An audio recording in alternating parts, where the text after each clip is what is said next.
le jour sans roi, c'est le jour en 1990 où en Belgique on a voté la loi qui légalisait l'avortement.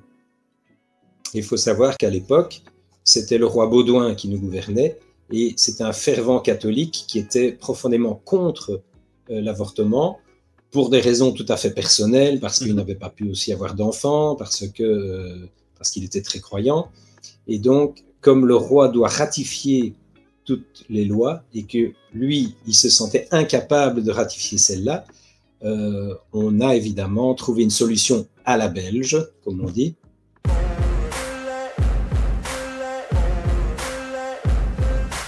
Il y a deux parties. Donc le jour sans roi, c'est plutôt dans la deuxième partie.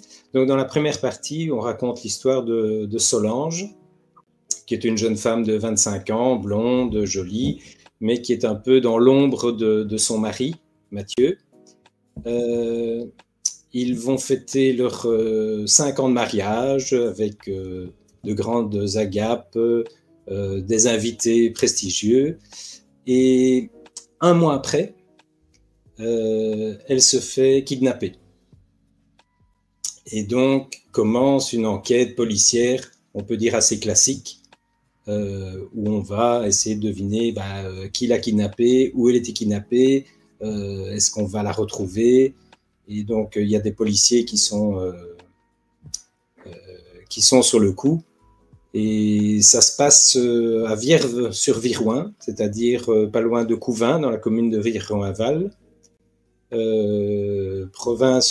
Région que j'aime beaucoup et qui a d'ailleurs été le théâtre de mon deuxième roman aussi, Un demi-siècle de mensonges.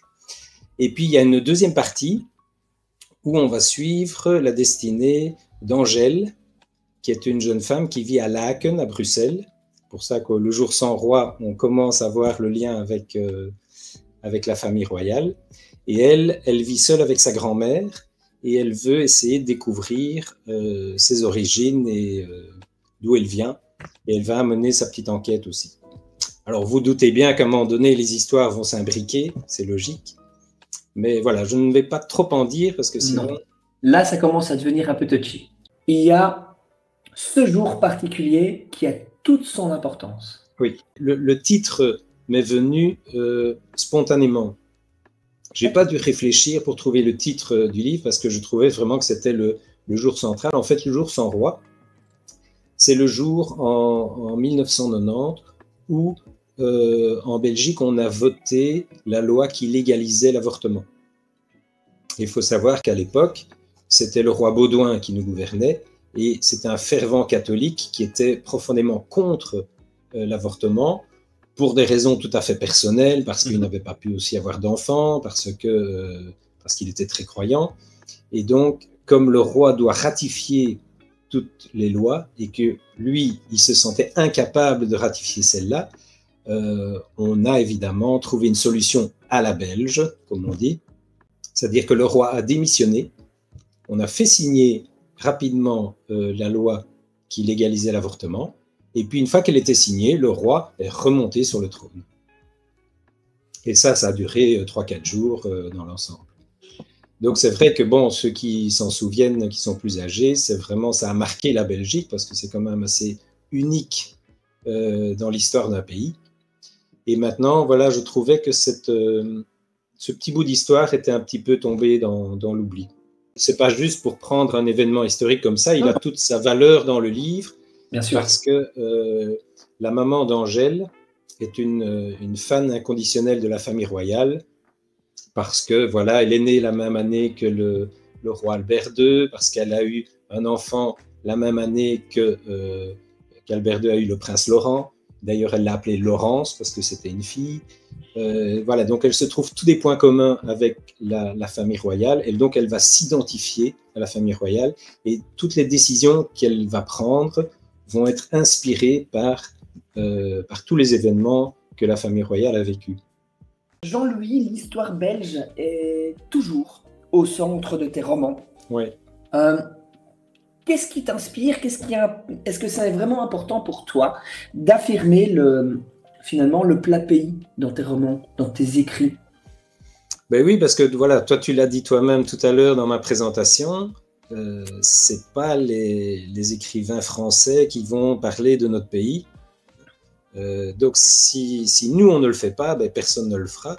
Et voilà, c'est toujours sympa de lire des histoires et de reconnaître des lieux dans lesquels on est allé.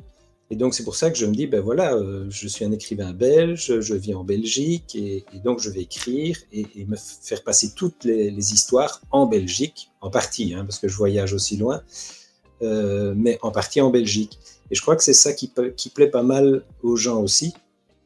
Je me souviens, il y a des collègues qui m'ont dit « Oh, c'est drôle, je suis en train de lire ton livre et je suis en train de passer juste devant là où l'histoire se passe. » Ou des gens qui se disent « Ben voilà, moi, j'ai bien connu. » Parce qu'il n'y a pas que les lieux, il y a les époques aussi. Voilà, ici, le jour sans roi, on va peut-être en reparler, mais ça date de 1990. Dans Un siècle de mensonges et un demi-siècle de mensonges, je parle de l'Expo 58 avec l'Atomium. Je parle de l'incendie de l'innovation en 1967. Je parle du naufrage du Herald of Free Enterprise en 1987. Tout ça sont des petits morceaux de l'histoire de Belgique que beaucoup de gens ne connaissent pas ou ne connaissent plus. C'est vrai. Et c'est vrai qu'il y a quand même pas mal de jeunes qui me suivent, 20-30 ans, mais eux, ils n'ont pas connu tout ça. Et je crois que c'est aussi une manière de faire revivre ces événements pour ne pas qu'ils tombent dans l'oubli. Oui. On parle souvent de devoir de mémoire pour la Shoah et les choses extrêmement graves, mais voilà, des catastrophes, des événements, ben, ils méritent aussi d'être remis à la page et d'être redécouverts. Oui, je suis tout à fait d'accord. Voilà. Maintenant, je suis professeur d'histoire de formation aussi, donc voilà, il y a le côté historique qui me plaît, mais qui me plaît tellement que ça devient parfois maladif dans mes romans. Je me dis, si quelqu'un veut aller vérifier si ce que je dis est vrai, eh bien, il peut y aller. Il peut y aller, tout est absolument véridique, de A à Z. Parfait. Voilà, ben, un petit exemple dans Le jour sans roi, là, je parle d'un tédéum au 21 juillet. Voilà, je décris la robe de Mathilde, parce qu'il faut un petit peu de description quand même, mais c'est exactement la robe qu'elle portait. J'ai été voir. Mais oui, voilà. Je me dis, il y a bien quelqu'un qui va aller voir et qui va aller se renseigner. Exactement. Et donc, comme tu l'as dit aussi, très très bien, c'est un peu du Forrest Gump, quoi. Donc, c'est des personnages fictifs, mais qui vivent la réalité historique des événements. Un peu moins dans Le jour sans roi, parce qu'il y a peut-être moins d'événements historiques. Il y en a plus dans Un siècle et un demi-siècle de mensonges, où en tout cas, j'ai dû faire plus de recherches dans Un siècle de mensonges.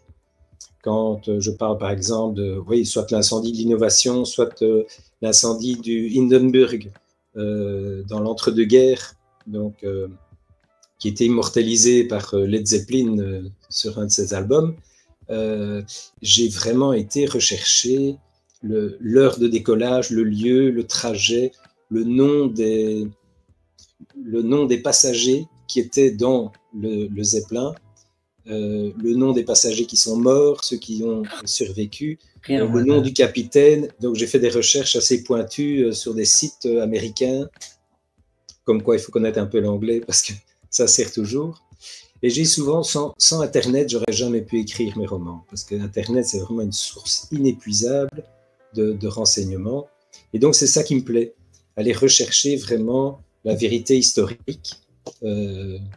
C'est le métier d'historien, hein, faire des recherches et bien sûr, essayer de retranscrire la réalité telle qu'elle était vécue. J'insiste beaucoup sur la construction de l'histoire. C'est ça.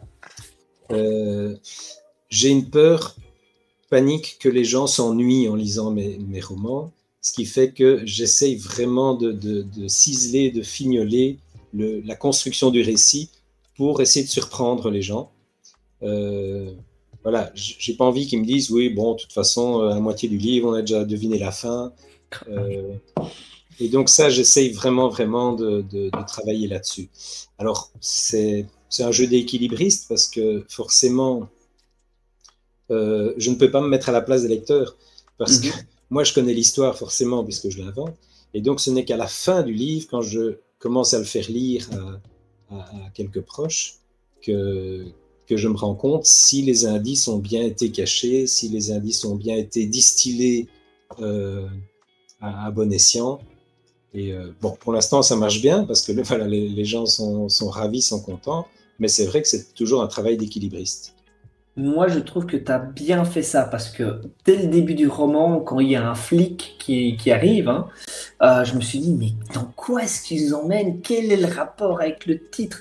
J'étais complètement perdu.